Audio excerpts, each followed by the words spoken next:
Oh, hello. I didn't see you there. Before we begin this episode, I would just like to mention, something that came to my attention.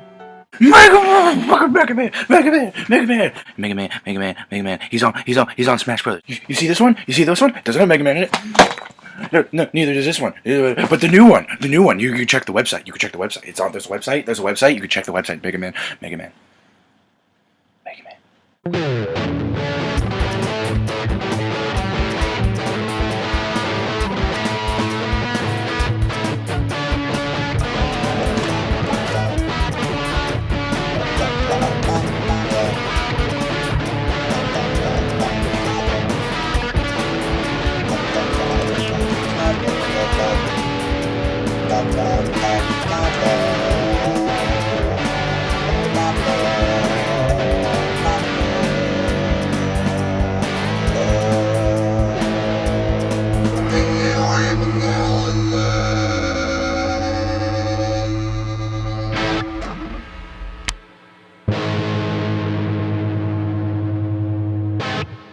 Hello, everybody, and welcome back to another video game analysis. Man, I don't know how I call these things. First, last year I say Luigi's the first episode of the season. Then it's the year of Luigi. Now I say last week. I have proof. Check the last episode. Last week I said we're doing Mega Man this week, and Mega Man's on Smash Brothers. That's so exciting. But enough about that. Let's really talk about Mega Man. Let's get that out of the amazing, best news ever that we thought would never happen in a million years, like Kingdom Hearts 3 and other awesome things that's happening we never thought happened in a million years. Okay. So today we're talking about the Blue Bomber Mega Man. Mega Man is Capcom's Mario, Capcom's Sonic, you know. Mega Man is one of the great mascots of gaming, and I want to talk about what made him so popular, why people responded so greatly to Mega Man, and why he's on Smash Bros. Such a great idea. It's such the best thing ever. Okay, let's just start talking about it while you go to the next clip. I'm gonna fangasm for a little bit. So there's a lot to say about Mega Man, and you know, there's not many places to start. It's during the 8-bit era where the whole idea of gaming was still being transformed. A game like Super Mario Brothers, The Legend of Zelda, or Metroid, these are all markers of how to play games, and Mega Man is definitely one of the characters on that list. In the 8-bit era, we were introduced to the idea of games not being just one screen, meaning that what you see on the TV screen is all you get, like Pac-Man.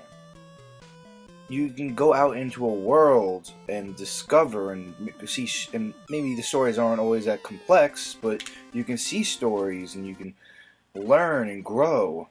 And growth is a big part of Mega Man.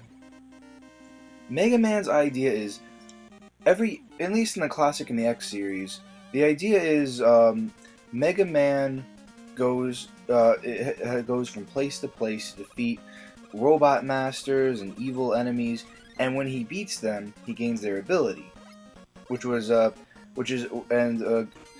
idea with Mega Man. Growing stronger. That was a new concept in gaming at the time.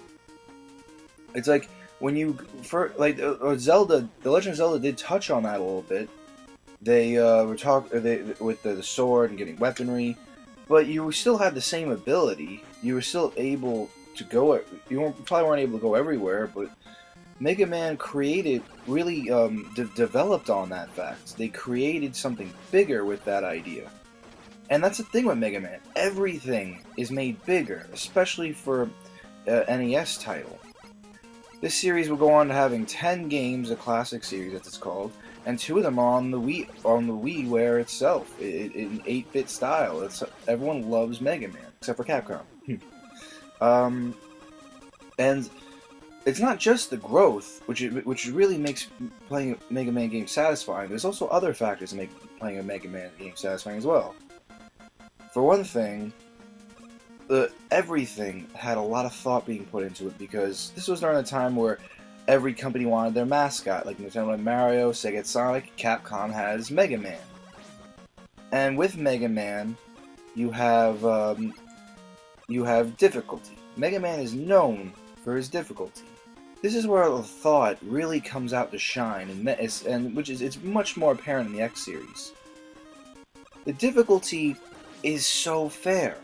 They introduce all the hazards to you at separate occasions and then bring them together. Like, look, I had the wheel guys, and then now they're introducing me another enemy while I'm together with them. It's something that makes Mega Man so potent. See, I stepped on that platform and I had enough reaction time to realize that thing charges at me when I'm on the floor. It's brilliant. Even Mega Man's sprite itself had a lot of thought put into it. Mega Man's sprite, the reason why Mega Man is blue is actually because when Capcom wanted to make the most detailed sprite possible. So what they did was they noticed that in the NES color palette, the NES can make a lot of different shades of blue. Blue is the most apparent color in the color palette for the NES. So they got to work, and they made the Bloom Bomber himself. You can't get more brilliant and more thoughtful and caring than that.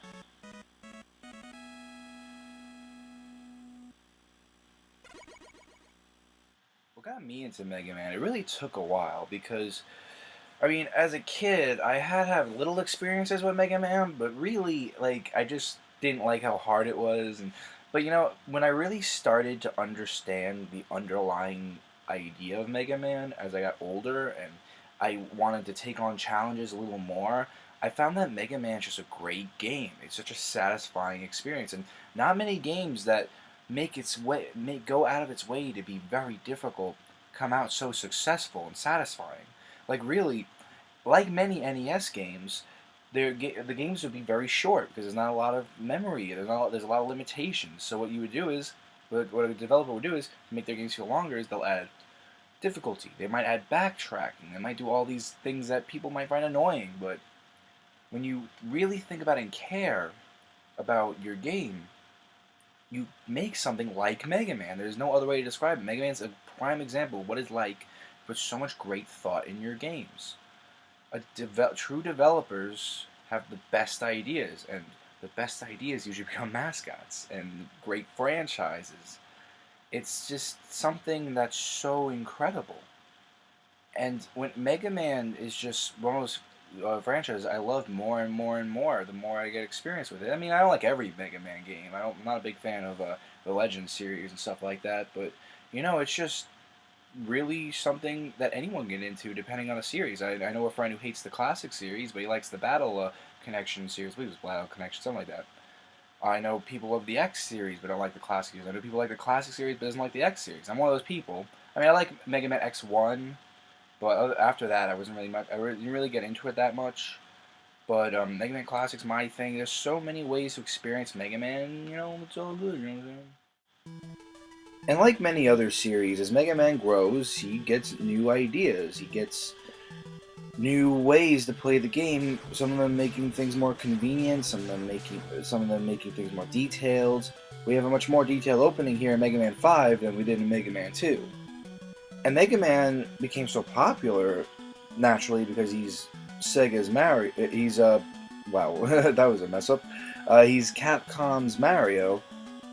Mega Man has a lot of spin-offs, a lot of different games, and Mega Man has not been getting a lot of attention to lately, except, well, which might change now. Mega Man on the freaking new Smash Brothers game, as I raved about. It just doesn't get better than this. I love Mega Man, always have, and it's for reasons like I've mentioned before. As Mega Man moves on, you get more abilities, there'll be more ways for him to grow stronger, there'll be more allies and abilities. In Mega Man 3 and onwards, you get your own dog, you get sidekick, you get so much more. You get more characters, there's more to it. Mega Man 7 I really enjoy. Mega Man 2 is my favorite Mega Man game, but Mega Man 7 is a great game as well because it incorporated all these ideas very well. What's great about Mega Man is you have so much great control. I mean, for an NES title, a lot of controls will be slippery, especially with people trying to figure out how to make such a big game that's not just move and hit a button to jump or to attack or to shoot aliens or whatnot in a vertical space shooter that stands still, you know. 4-bit era. You know, there wasn't much to it. But there's a lot more to it in the 8-bit gen. Mega Man was just one of those games that pushed the envelope. They went forward and forward until they had something good. And seeing such a great array of characters and enemies, that's what a franchise needs. Mega Man handles things very well. You just can't go wrong with that. When you're weaker, you have power pellets, which are on the screen right now, and then you have those blue things there, those to increase your, to get more for your weapon gauges, which I don't really have a weapon gauge yet, being that this is the first stage in Mega Man 5. There's a lot of thought, and there's a lot of things you can do to keep going forward. It's brilliant. And really, I can just go on and on and on about Mega Man, but the whole real fundamental idea is Mega Man had a lot of thought. It is a great franchise because of that. It became a classic because it was treated with care and love, and they didn't care about the sales figures, they didn't care about what's popular at the time. They went above and beyond, and they really worked at making Mega Man the best they can make it. That's all people ask for in a franchise. Well, not every gamer. Nowadays, a lot of people want what the polls say. And it's kind of unfortunate, really. When you want what the polls say, you're never gonna experience anything new and fresh. There's nothing wrong with what's going on. I mean, sometimes though, when you follow the polls, it's different to have a game that progresses and continues, like Kingdom Hearts or Final Fantasy. But if it's you see all these third-party companies making first-person shooters and such, it just doesn't work. It's not something that people will get tired of. Honestly, by the end of the Super Nintendo, a lot of people got kind of tired of side scrollers too, because everyone was making their side scrollers. Bubsy the Cat is just a perfect example, you know. But then there's games like Mega Man, you know, that just step it up and try something new. Other examples would be like Star Fox, or by the way, Nintendo Star Fox game. Let's move on. Mega Man, like I said, had a lot of spin-offs and still have spin-offs to this day. Everyone's waiting for Mega Man Legends 3. Everyone wants to see Mega Man again, and it was tough for Capcom, you know. Capcom didn't handle it the best, really, at the end, because they got a little immature about it, blaming the fans and whatnot, but, you know, it's another story. Capcom's creator, Mega Man's creator, left Capcom, and that's pretty much. A lot of people are thinking to me that's why Capcom's not very sure about making Mega Man, because they're worried that they'll screw up. But honestly, you have so many games to base off of, you know? It's like, how can you go wrong? That's something I would like to know. And Mega Man X here, it was a very mind-blowing game for a lot of people. And I am going to try to avoid as many Ego Raptor references as possible. Just because it's been done to death. And why not? I'm shooting lemons! Look at me, I'm shooting lemons! There's a power pellet, it looked pretty cool. Basically the new 16-bit era came in. They want to see Mega Man on a new console. They wanted, people lost interest in Mega Man a bit, you know, after Mega Man 12, Mega Man 12. I mean, what is Land Before Time? Last one, I promise. Mega Man X here pushed the envelope so much bigger, and the classic series would still continue, which is what's amazing. And then there'd be so many series. There'd be handheld series, then PlayStation series, and so many exclusive series. It just blows your mind, really. There's no denying how much of an power that Mega Man has.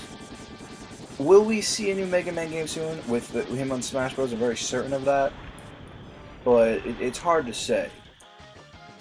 I mean, what you can work with so many things. You can work with Mega Man X's abilities to slide and push. You can work with Mega Man's ability. You can work with his ability to adapt to environments.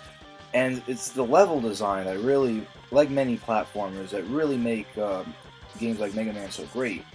the attention to detail, like the fact that these robots have long legs. So when I shoot through their legs. I have to hit their heads. These mini bosses here, they have to defeat. Plus, these are not easy. These games are difficult. But they do it in a way that it's fair. Mega Man, when you play Mega Man, you have a choice of how to play the game, on what order you want to do it in, and different abilities you get from different Robot Masters give you different ways to beat them, beat other Robot Masters, because one Robot Master will be weak to another's, like how Quick Man in Mega Man 2 is weak to Flash Man in Mega Man 2. And something very hardcore Mega Man fans would get into and unravel what the Mega Man game is, figure it out, and you want to play it more and more and more until you play it for the short amount of time it actually is. This game may be a lot shorter ones for the difficulty, which was a common thing with NES games. That's why they were so difficult. But Mega Man did difficulty right, and they made it fair, justified, and satisfying. And, you know, I got nothing else to say, really. That pretty much marks it to a T. And I die. You know, Mega Man. Well, as always, guys, thank you so much for watching. I really enjoyed doing this, especially with the news I've just heard regarding the Smash Bros.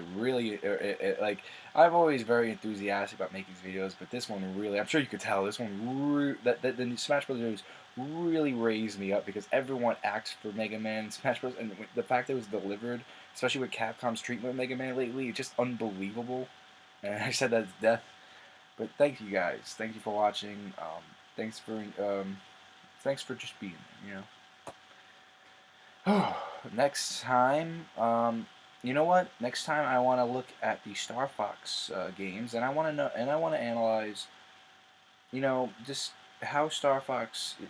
Maybe yeah, it'll be a social analysis, but I just want to talk about what's going on with Star Fox, how it began, where it went to, and the fact that. And the fact is, everyone's asking for a new Star Fox game, but they're not asking hard enough. They're not asking Earthbound on Virtual Console hard enough. So, I just want to talk about that, and we'll have a good time. Thank you guys as always, again, and I'll see you next time.